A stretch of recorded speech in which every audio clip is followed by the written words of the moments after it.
Guys મારા thoughts કહું, હું મારું થિંક શેર કરું તમારી સાથે. મને એક ક્વેશ્ચન છે, ક્વેરી છે કે બધા છે ને 56 ભોગ જમાડે છે. આપણે એમ કહેતા હોય કે આપણું શરીર તો જ ચાલશે. હું બી એવું વિચારું છું, આપણે શરીર તો જ ચાલે. અને ભગવાને ખુદે બનાવ્યું છે, બટ એવું જરૂરી નથી. ભગવાને ખુદ પણ ભૂખા રહીને મતલબ અડધું જીવન કાઢેલું છે, ગુજારેલું છે, રાઈટ? તો આપણે કેમ ના રહી શકીએ, આપણે કેમ ના જીવી શકીએ? ટ્રાય તો ઘણા ખરા કરતા જ હશે, બટ આપણાથી નથી થવાનું.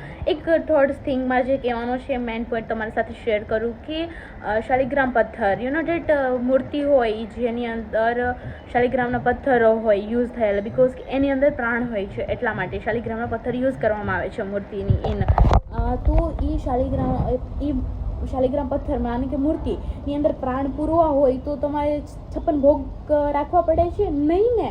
એની અંદર પ્રાણને જીવિત રાખવા માટે ભોજન મહત્વ નથી ધરાવતું ને. મેઇન પાર્ટ ભોજન નથી, ઓનલી ફોર ભક્તિભાવ છે કે તમે ભક્તિ કરો, એની પૂજા કરો, તો એની અંદર પ્રાણ પુરાશે. એ શાલિગ્રામમાં, એ મૂર્તિમાં, એ પ્રાણમાં, ને એ પ્રાણને એ મૂર્તિ ત્યારે જીવિત રહે છે કે જ્યારે આપણે એની ભક્તિ કરીએ, આપણે એને ભજીએ.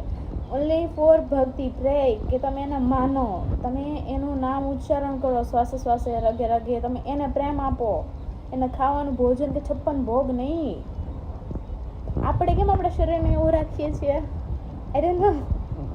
મારું ક્વેશ્ચન છે માઇન્ડમાં. આપણે બી કદાચ ભૂખ્યા રહીએ તો આપણે બી ચાલી શકીએ છીએ, રાઈટ?